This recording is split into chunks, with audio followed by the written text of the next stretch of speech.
Howdy everybody and welcome to the first stock analysis video today on the company Alibaba, a company that I've actually analyzed in the past, and I would actually like to redo it again, mainly because, well, their earnings are coming out on Thursday as you guys are seeing this video before open, so I'm going to be putting this out at around like 11 or so.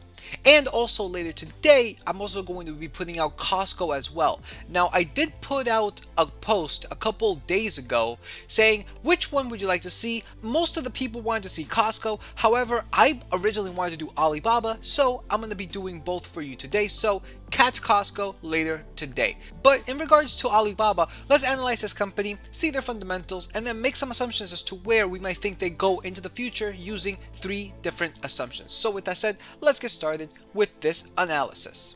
We are going to come right into the calculator, guys. Alibaba does not pay out a dividend, so that means that their 5-year average free cash flow, or just their cash flow in general, is going straight back into themselves to reinvest, to buy back their shares, and to pay down debt, which is something that we actually like to see. Now, current market cap, guys, is $222.2 billion, PE of 22.95, which is actually a little bit expensive. However, with the current share price of $82.31, this might actually be a pretty decent price, and here's the reason why. Alibaba has had such a massive fall within the past year or so that it has gone from $310.70 all the way down to, as I just said, guys, $82. And actually post market right now is $82.10. So this might actually become a pretty good buying opportunity into a company like Baba.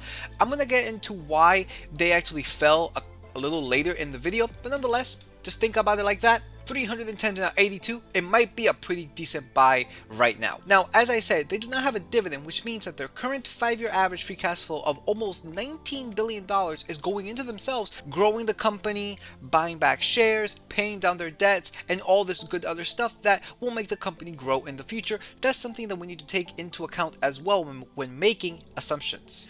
Now let's come into the fundamentals. If I remember correctly, Alibaba had amazing fundamentals. Like, this is one company that I was very surprised. If I remember correctly, they had one negative metric and it wasn't even that bad. So starting of course with the net income 5 years ago of $6.3 billion to 1 year ago of essentially almost $23 billion. It's 22.98, $23 billion. Increase of 262%. Oh my god, that is amazing. And not only that, and this is what I personally like to see the most when it comes to these profit metrics, is consistent growth year over year. 5 years ago, they were at 6.3 billion. 4 years ago, 10.2. 3 years ago, 13.1. 2 years ago, 21.1, and 1 year ago, as I said, almost 23. So that's essentially what you want to see in a company, a nice staircase going up. Taking a look now at the free cash flow, cash from operations less your capital expenditures, the most important metric when it comes to the profits, in my personal opinion, because this is what is used to pay out dividends, this is what is used to reinvest in themselves, this is essentially how a company operates. It is the lifeblood of the company. So we can see right here, very good.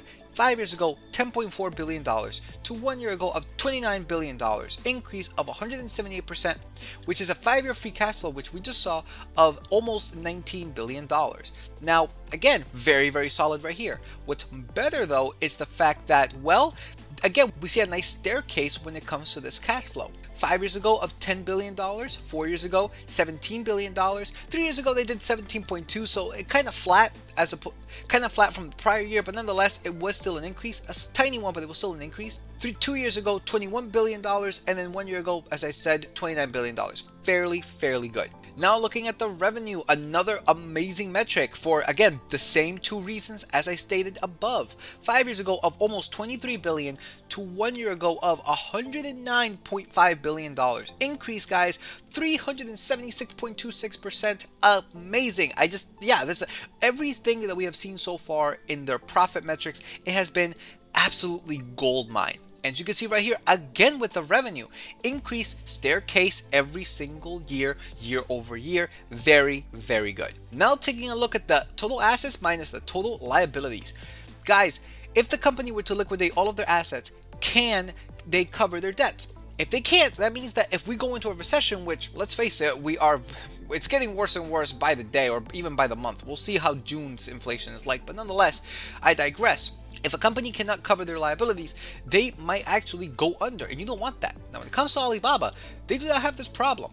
Currently, they have around $174.6 billion in this difference of assets minus liabilities, and just like we saw above, when it comes to the profits, staircase increasing this difference year over year. Amazing metric to see.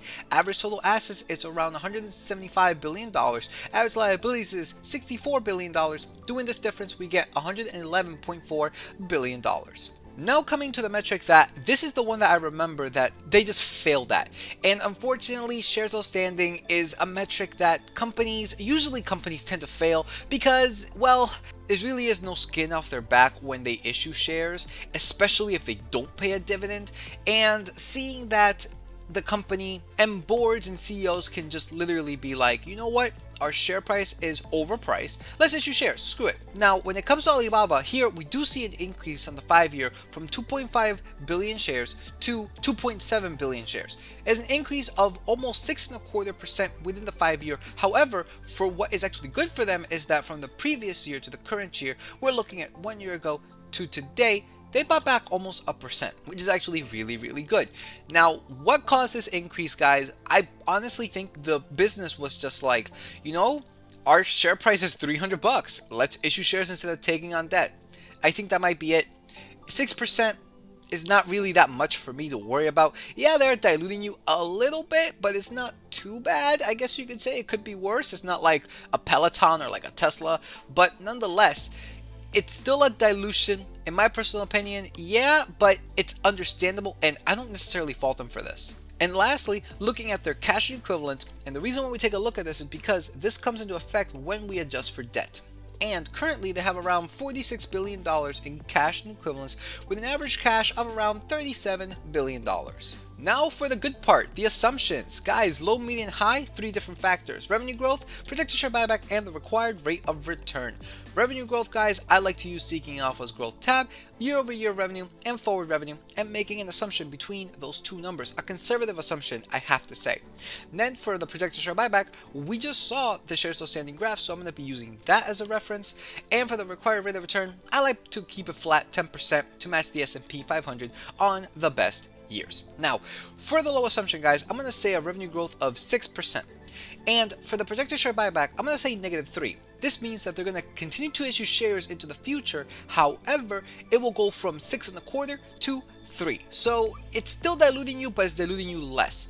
With these numbers, we get a target share price, not adjusting for debt, of $212.69. For the median assumption, let's say a revenue growth of 9%, predicted share buyback of 0. This means that they will not issue shares or buy back shares in the next 4 years. They'll remain at what it is today.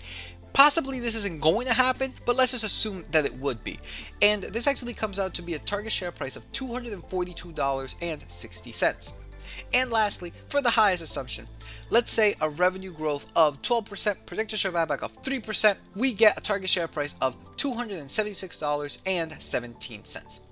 Now, this is all good and all. However, now we need to adjust for debt because debt is bad for the company. So what I like to do is adjust for it by taking the cash and equivalents, adding the net debt, and then adding that to the market cap of the calculator that we have right here. What this does is it then adjusts for the debt. If they have more debt than cash, then obviously this number would go down. If they have more cash than debt, then this number comes up. So you can see it does come up a significant amount to $442.04 for the low assumption, $502.36 for the median assumption, and $570.03 for the highest assumption.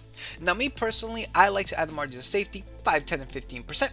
And in doing so, for each target share price after debt, I would like to personally buy this at $375.73 to around $420. For the median assumption, it is between $427 to $477.24. And for my highest assumption, between $484.52 to $541.53. Now, guys, the current share price is $82.31. So as it stands right here, this is an absolute looking like a buy pretty much in all scenarios, assuming that you believe my assumptions, right?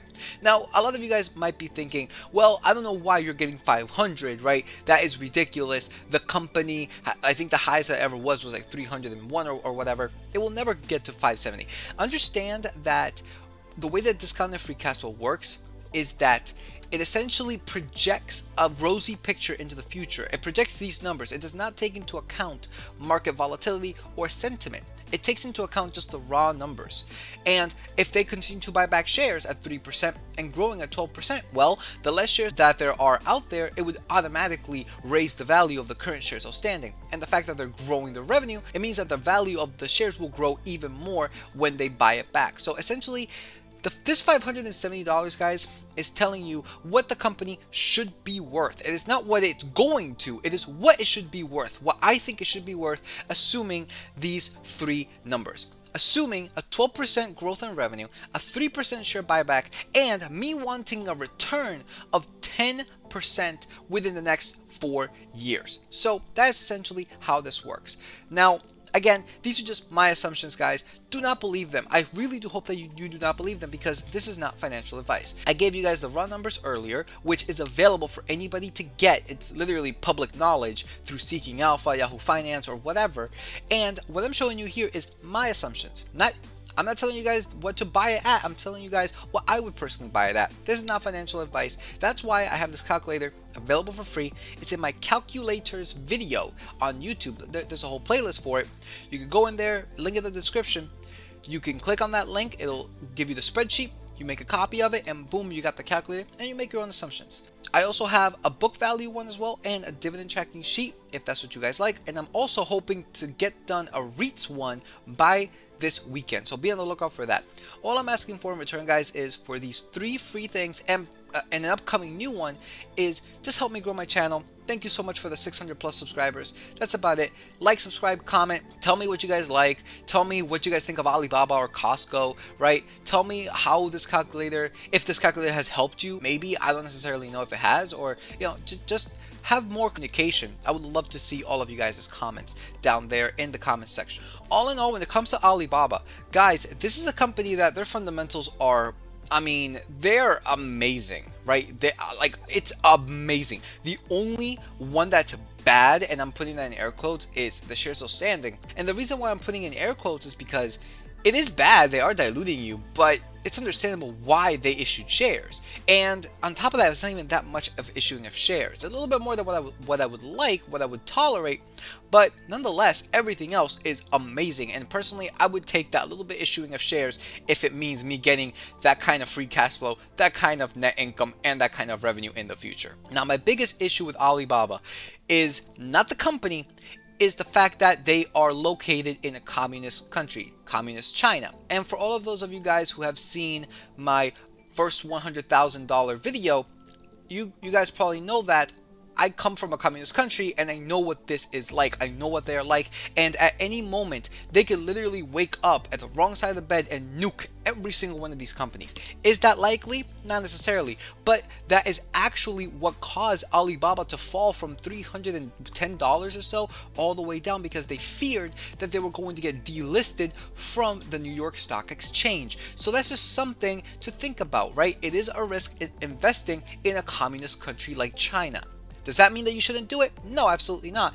But understand the risks that come with it. If it wasn't for that, I would be buying Alibaba left and right, selling a kidney if I had to, right? Because this company is amazing, great fundamentals, and very, very solid company. If it wasn't for that Chinese Communist Party that's kind of just worrying me a little bit when it comes to this, it would be an absolute buy right now, totally, for me. That pretty much does it for this video. Like if you like, comment, subscribe. Hopefully you guys enjoy my Costco video later today. You guys can follow me on my new TikTok sites of BitChute, Odyssey, and Rumble. Also have a Let's Play channel, currently playing through Stardew Valley with my girlfriend. So if you guys want to see that, you can check the links in the description below. And with that said, that pretty much does it. Thank you very much for watching, and guys, if you have recommendations as to what other companies I should do, please leave them down in the comment section below. I'm more than happy to do them, assuming that they have the fundamentals to do a discounted free cash flow on them. But nonetheless, I do actually plan on making a lot more videos this weekend on a couple of the companies that had earnings this week that just weren't, the Nvidias, the Best Buys, and all that stuff. I do want to do a lot more this weekend and spread them out the following week, and possibly put 2 videos out every single day next week, just to cover the ones that aren't as luscious as like the mega caps. So yeah, be on the lookout for that as well. So with that said, peace out and be on the lookout for the next stock analysis video.